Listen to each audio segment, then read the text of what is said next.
नमस्ते दोस्तों। मेरा नाम शिवानी है। मेरी उम्र 19 साल है और मैं अपने माता पिता की बड़ी बेटी थी। मेरे अलावा मेरे दो और बहनें थीं। सबसे छोटा एक भाई था, उसका नाम राजन है। मेरी माँ घरेलू महिला थी, जबकि मेरे पिता फेरी लगाकर कपड़े बेचा करते थे। मैं जवान हो चुकी थी। मेरे पिता चाहते थे कि कोई सही लड़का मिल जाए तो वह मेरे हाथ पीले कर दे। थोड़ी खोजबीन के बाद उन्हें एक लड़का मिला जिसका नाम गोपाल था। पसंद आ गया। उनका शहर में खुद का मकान था। गोपाल व उनके घर वालों ने जब मुझको देखा तो मैं उन्हें पसंद आ गई।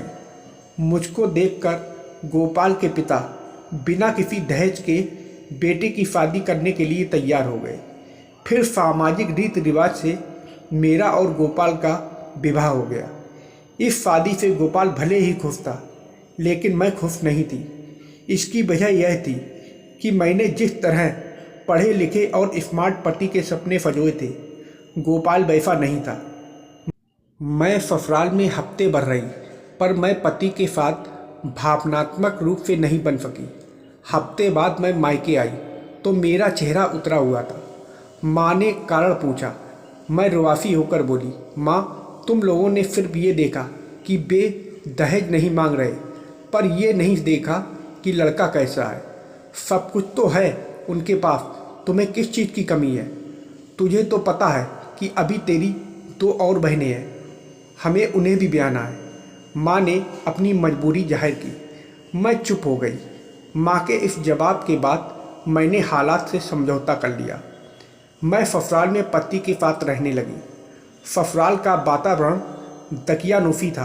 बात बात पर रोक टोक होती थी। पति की कमाई भी सीमित थी, जिसके कारण मुझको अपनी इच्छाएं सीने में ही दफन करनी पड़ती थी। वक्त के साथ मैं एक बच्चे की मां बन गई। परिवार बढ़ा तो खर्चे भी बढ़ गए। जब मुझको लगा कि गोपाल की कमाई से घर का खर्च नहीं चल पाएगा, तो मैंने पति को शहर जाकर नौकरी या कोई काम करने की सलाह दी। मेरी यह बात गोपाल को भी ठीक लगी। गोपाल का एक दोस्त था सुनील। वह शहर में एक फैक्ट्री में काम करता था। कहीं काम दिलवाने के संबंध में उसने सुनील से बात की। सुनील ने उसे सुझाव दिया कि वह मोटरसाइकिल मरम्मत का काम शुरू करे। पंखा लगाने आज से उसे अच्छी कमाई होने लगेगी। गोपाल को दोस्त की सलाह पसंद आ गई। उसने मोटरसाइकिल मरम्मत की दुकान खोल ली और एक कमरा किराए पर लेकर रहने लगा। गोपाल का मोटरसाइकिल रिपेयरिंग का काम अच्छा चलने लगा। पैसा आने लगा तो गोपाल मुझे भी शहर ले आया। शहर आकर मैं खुश थी। शहर आने के बाद मैं बन संवर कर रहने लगी। मैंने घर के पास ही स्थित एक स्कूल में बच्चे का दाखिला करा दिया। बच्चे को स्कूल भेजने व लाने का काम मैं खुद करती थी। मोहित नाम का एक युवक मेरे पति गोपाल की दुकान पर अपनी मोटरसाइकिल रिपेयर कराने आता था। वह एक फैक्ट्री में काम करता था। मोहित की गोपाल से दोस्ती हो गई। ज़रूरत पड़ने पर गोपाल मोहित से पैसे भी उधार ले लेता था। कभी कभी दोनों साथ बैठकर शराब भी पी लेते थे। पीने पिलाने का खर्च मोहित ही उठाता था। एक दिन मोहित दुकान पर आया तो गोपाल बोला, मोहित, आज मेरे बेटे का जन्मदिन है। मेरी तरफ से आज तुम्हारी दावत है। शाम को फैक्ट्री से सीधे घर आ जाना, भूलना मत, ठीक है? मैं ज़रूर आऊँगा। कहते हुए मोहित फैक्ट्री चला गया। शाम को मोहित गिफ्ट लेकर घर पहुँच गया। गोपाल उसका ही इंतज़ार कर रहा था। उसने मोहित को गले लगाया, फिर मुझको आवाज़ दी, शिवानी, देखो तो कौन आया है। बेटे का जन्मदिन होने की वजह से मैं पहले से ही सजी धजी थी। पति की आवाज़ सुनकर मैं आ गई। मैं मोहित की ओर देखकर बोली, मैंने आपको पहचाना नहीं। उसने कहा, भाभी जी, जब मैं आपके घर कभी आया ही नहीं तो पहचानोगी कैसे? मैं गोपाल भैया का दोस्त हूँ, नाम है मोहित। वह बोला, मेरी मोहित से यह पहली मुलाकात थी।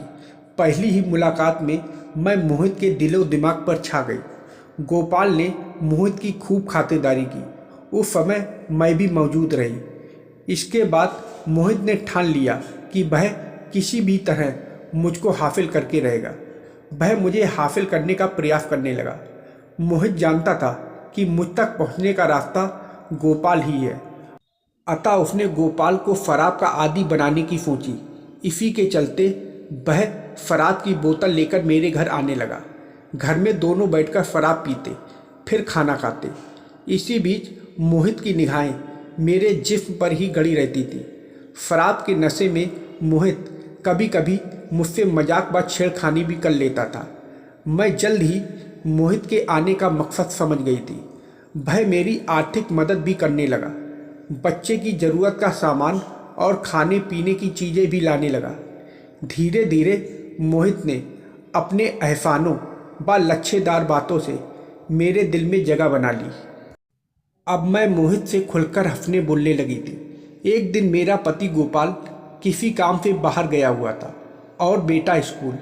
मैं घर के काम निपटाने के बाद बेटे को स्कूल से लाने की तैयारी कर रही थी। तभी मोहित आ गया। इस अकेलेपन में मोहित खुद को रोक नहीं सका और उसने मुझको अपनी बाहों में भर लिया। मैंने कसमसा कर हल्का प्रतिरोध किया, लेकिन मोहित की पकड़ मजबूत थी तो मैं छूट नहीं सकी। हकीकत में मैं मोहित की बाहों में एक अकल्पनीय सुख महसूस कर रही थी। यही वजह थी कि मेरे सोए हुए अरमान जाग उठे। मैं भी मोहित से अमर बेल की तरह लिपट गई। इसके बाद उन्माद के तूफान में हमारी सारी मर्यादाएं बह गईं। उस दिन मैं तो मर्यादा भूल ही गई थी। मोहित भी भूल गया था कि वह अपने दोस्त की गिरफ्ती में आग लगा रहा है। जल्दी ही मैं मोहित के प्यार में इतनी दीवानी हो गई कि मैं पति से ज़्यादा प्रेमी का ख्याल रखने लगी। मोहित भी अपनी कमाई मुझ पर खर्च करने लगा। मैं जो भी डिमांड करती मोहित उसे पूरी करता। गोपाल हम दोनों के मिलन में बाधक ना बने, इसलिए मोहित गोपाल को शराब की दावत देकर उसका विश्वास पात्र दोस्त बना रहता था। ऐसे रिश्तों को ज़्यादा दिनों तक छुपाकर नहीं रखा जा सकता। देर सवेर पोल खुल ही जाती है। जब मोहित का गोपाल की अनुपस्थिति में मेरे यहाँ ज़्यादा आना जाना हो गया तो पड़ोसियों को शक होने लगा। कॉलोनी में हमारे संबंधों को लेकर कानाफूसी हो गई। किसी तरह बात गोपाल के कानों तक भी पहुंच गई। गोपाल अपने दोस्त मोहित पर अटूट विश्वास करता था, इसलिए उसने सुनी सुनाई बातों पर ज़्यादा ध्यान नहीं दिया। लेकिन उसके मन में शक का कीड़ा जरूर बुलबुलाने लगा। शक के आधार पर एक दिन गोपाल ने मुझसे मोहित के बारे में पूछा तो मैं तुनक कर बोली, मोहित तुम्हारा दोस्त है, तुम ही उसे लेकर आए थे। वह आता है तो मैं उससे हंस बोल देती हूँ। पास पड़ोस के लोग जलते हैं। पड़ोसियों की झूठी बातों में आकर तुम भी मुझ पर शक करने लगे। मैं शक नहीं कर रहा, केवल पूछ रहा हूँ। गोपाल प्यार से बोला, पूछना क्या है? अगर तुम्हें मुझसे ज़्यादा पड़ोसियों की बातों पर भरोसा है तो मोहित को घर आने से मना कर दो।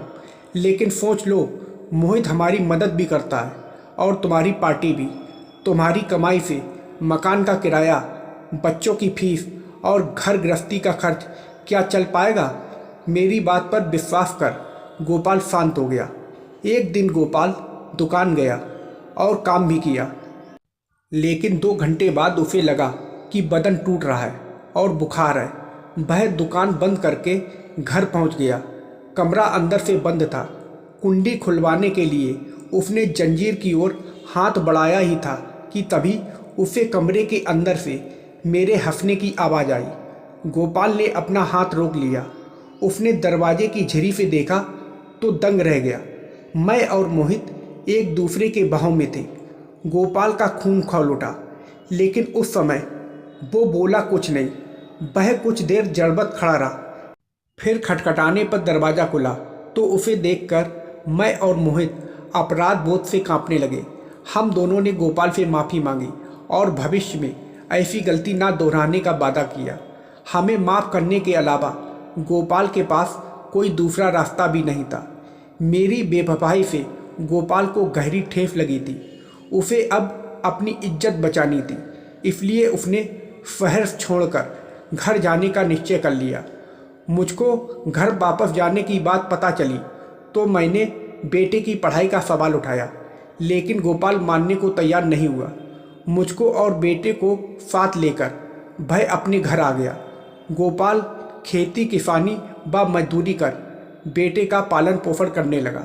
उसने बेटे का दाखिला कस्बे के प्राइमरी स्कूल में करा दिया। मेरे गांव चले जाने के बाद मोहित परेशान हो उठा। उसे मेरी याद आने लगी।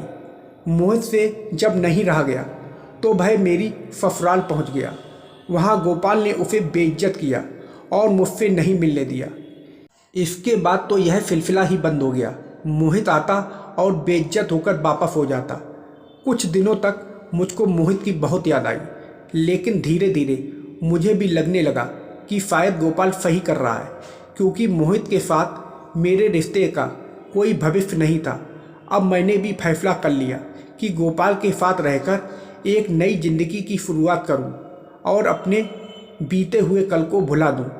तो दोस्तों, आप लोगों को यह कहानी कैसी लगी कमेंट करके ज़रूर बताइएगा, और वीडियो को लाइक और सब्सक्राइब करना मत भूलिएगा। वीडियो को पूरा देखने के लिए आप लोगों का बहुत बहुत धन्यवाद।